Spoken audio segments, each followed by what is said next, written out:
Hi guys, Tradewind here. Today we're coming at you with a Moskva game, or the Aurora, as this space battle scenario thing that Wargaming has put out likes to call it. So, with the Moskva, I like to butt up against this island just south, or north of B. I'm gonna put my radar surveillance circle up, which I highly recommend on all radar ships that you have. You want to have as many different circles that are important showing that you can. So on my ships that I have defensive fire, I like to have the AA range showing. Not important in this battle, so I don't turn it on. Just whatever. There's no carrier. You want to have your hydro circle, torpedo circle, gun range circle, surveillance radar circle, all the good ones that you need, so you can see how it interacts with the ships and the planes that are in range, all that stuff. So I'm going to spend my first few salvos trying to knock these destroyers down a peg. They got a little close, surprised me with some torpedoes, which really sucks if I get set on fire right here, but they have an all-destroyer and Norma and a couple blue bastards. Not really the lineup of fire starters that you would expect, so I'm not too concerned. I'm gonna pop my radar. The blue aster, our blue aster, is now hydroing their blue aster, so I'm just gonna try to sit here, apply some damage. Hopefully give our destroyers an advantage. It's not working out so far. Alright, so now they got their all destroyers pushing south a bit, which I don't understand. I mean, I guess, well, now it doesn't matter. I mean, they killed two of our destroyers. They know our fly fires at sea. Well, I assume they know, based on what happened so far. So, we're going to put some AP in the side of this all-destroyer so we can't chunk him down a bit. AP on the Moskva is extremely potent, even against the most heavily armored targets. If they're broadside, you can just lay into them.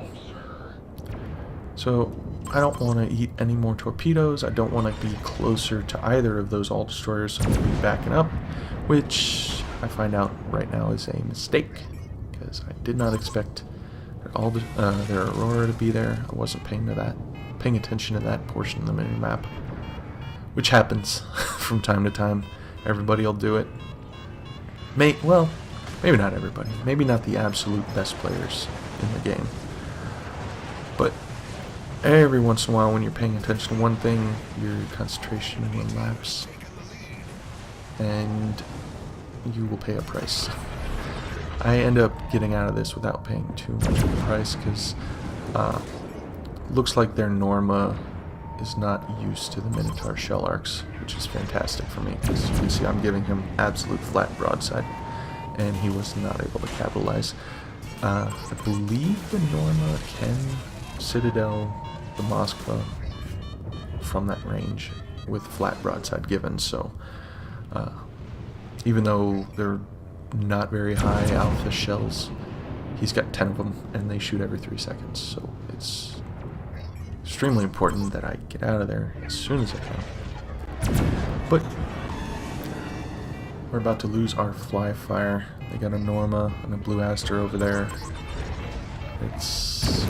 Yep, there it goes. Alright, so we've lost all our destroyers. They have lost none of their destroyers, so this is another point in favor, in my opinion, of Wargaming switching over to a ratings-based matchmaker, which would be a lot of people talk about, having tiers, almost like Counter-Strike style, where only the best players play the best players, and I think that's a bad way to be doing things. I really do. I would like to see a rating system based on you still have the same pool of players. So if I click battle and you click battle and 10,000 other people click battle all at the same time, you all go into the same pool. Same thing. as it is now. Where I want to see the rating system taken to, as soon as you click on the battle button, it will figure out your rating or your win percentage or your average damage, whatever metric Wargaming wants to use for that ship, and then separate them based on that. So see their upcoming patch notes, they're talking about separating everybody by ship and by tier. So they understand that tier 10 cruisers can't just go up against tier 8 cruisers, because Matchmaker, it's kind of a random hodgepodge right now. It does an okay job most of the time. But the real issue I see when teams are getting curb stomped is when one team has a obvious lack of talent in aircraft carrier, which my idea will not fix, by the way, or a lack of talent at the destroyer level, or battleship level, or cruiser level, and the other team has an abundance of talent at that level. I think they could go to a place where, you know, we got 3 destroyers, they got 3 destroyers. So the matchmaker could just look at those and say, okay, top 2 win rate or average damage, again, whatever metric they want to use. The top 2, split them up. The next 2, split them up. The next 2, split them up. Now you naturally have those 6 players. They were going to be in this game anyway. So why couldn't they have done that? It seems to me like a very simple fix. I don't have any coding experience though, so it may be much more complicated than that. I don't know. But I think it would be very healthy for the game, because I've heard many people in the forums and online talk about, or in YouTube and Twitch, things like that, talk about how they don't like these curb stomps, even when they're on the winning side. I mean, I appreciate wins as much as the next guy. If given the choice in a curb stomp, I want to be on the winning side. Absolutely.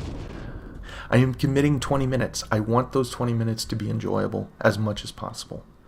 I have had amazing fun playing a 20-minute game where we lose at the last second.